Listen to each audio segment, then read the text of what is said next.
Brokerage હાઉસીસના reports પર સહયોગી તૃપ્તિ કપૂરે આપણી સાથે જોડાયા છે માહિતી સાથે. ગુડ મોર્નિંગ તૃપ્તિ, કઈ રીતે આજે સ્ટોક્સ અને સેક્ટર્સ આવી રહ્યા છે રડાર પર? ગુડ મોર્નિંગ ચાની ડેફિનેટલી હવે રિઝલ્ટ સિઝન શરૂ થઈ ગઈ છે અને HFC AMCના રિઝલ્ટ બાદ હવે પોઝિટિવ બ્રોકરેજ રિપોર્ટ આપણી સમક્ષ આવતો જોવા મળ્યો છે. HSBC તરફથી અહીંયા હોલ્ડ રેટિંગ છે. લક્ષ્યાંક તેમને 4,920 પ્રતિ શેર કર્યા છે. તેમનું માનવું છે કે ક્વાર્ટર 2 FY26માં ઓપરેટિંગ પ્રદર્શન કંપનીનું ઇનલાઇન રહ્યું છે, પરંતુ સામે ઊંચા ટ્રેઝેટરી ગેઇન અને ટેક્સ રાઇટ બેકને કારણે કરીને નફામાં અહીંયા નરમાશ જોવા મળી છે. પરંતુ સામે બેંક અને ડિજિટલ ચેનલો દ્વારા SIP ફ્લો ટ્રેક્શન અહીંયા મજબૂત જોવા મળ્યો છે, પરંતુ બીજી તરફ નોન SIP ફ્લોમાં નરમાશ પણ જોવા મળી છે. પરંતુ AUM માર્કેટ શેર્સમાં એક મજબૂતી અહીંયા જોવા મળી રહી છે, એટલે પોઝિટિવ બ્રોકરેજ રિપોર્ટ આપણે કહી શકાય.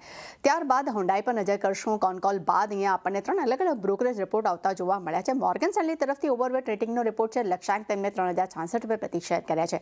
તેમનું માનવું છે કે રિપોર્ટ મુજબ 2030 સુધીમાં ભારત અમેરિકા પછી કંપનીનું બીજું સૌથી મોટું માર્કેટ બની જશે અને 45,000 કરોડનું કેપેક્સ, 7 નવી name plate, multi power train strategy એ કંપનીના એક ગ્રોથને અહીંયા વેગ આપતી જોવા મળી શકે છે. ખાસ કરીને તરુણ ગર્ગ જે છે તે કંપનીના MD અને CEO તરીકે પહેલા ભારતીય જે છે તે અહીંયા નિયુક્ત થતા જોવા મળ્યા છે અને FY30 સુધીમાં 1 લાખ કરોડ રેવન્યુ ગાઈડન્સની તેઓ અપેક્ષા રાખી રહ્યા છે.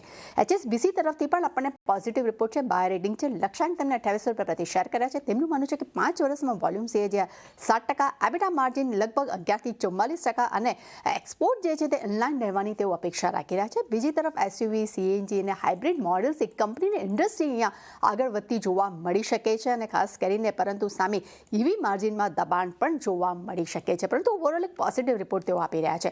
નોમુરા તરફથી પણ આપણને હોન્ડાઈ માટે અહીંયા બાય રેટિંગનો રિપોર્ટ જોવા મળ્યો છે. લક્ષ્યાંક તેમને 2846 રૂપિયા પ્રતિ શેર કર્યા છે. તેમનું માનવું છે કે FY30 સુધીમાં ઇન્ડસ્ટ્રી કરતાં પણ આ કંપની જે છે તે પોતાનો ગ્રોથ જે છે તે આગળ વધારી શકે છે તેવી તેઓ ધારણા રાખી રહ્યા છે.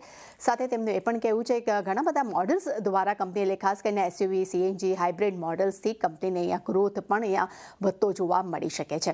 ત્યારબાદ L&T પર જેફરસના રિપોર્ટ પર નજર કરશું. બાય રેટિંગનો રિપોર્ટ છે. લક્ષ્યાંક તેમને 4,345 રૂપિયા પ્રતિ શેર કર્યા છે. તેમનું માનવું છે કે કંપની FY20માં કંપનીની આવક, ઓર્ડર ફ્લો અને માર્જિન જે ગાઈડન્સ કરતાં પણ અહીંયા કંપનીનો જે ગાઈડન્સ છે એના કરતાં પણ વધુ સારું રહ્યું છે, મજબૂત રહ્યું છે.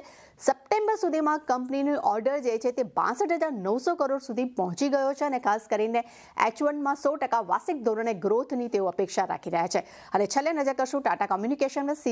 ખાસ કરીને CLSA તરફથી એક પોઝિટિવ રિપોર્ટ છે. આઉટ પરફોર્મ રેટિંગ આપ્યા છે. લક્ષ્યાંક તેમને 2100 રૂપિયા પ્રતિ શેર કર્યા છે. તેમનું માનવું છે કે કંપનીનો ડેટા બિઝનેસ અહીંયા મજબૂત છે. ડેટા રેવન્યુ લગભગ 7% વધી છે. સામે EBITDA અને માર્જિનના ફ્રન્ટ પર પણ સારો એવો ગ્રોથ જોવા મળ્યો છે, પરંતુ FY28 સુધીમાં 10 થી 15% CAGRની તેઓ અપેક્ષા રાખી રહ્યા છે. એટલે ચાની ડેફિનેટલી આજે હોન્ડાઈ છે, ટાટા કોમ્યુનિકેશન, આ બધા જ કાઉન્ટર્સ ખાસ ફોકસમાં જોવા મળી શકે છે. આ બધા સ્ટોક્સ પર ખાસ ફોકસ રાખીશું. તૃપ્તિ, આભાર આપનો સમગ્ર માહિતી માટે. અન્ય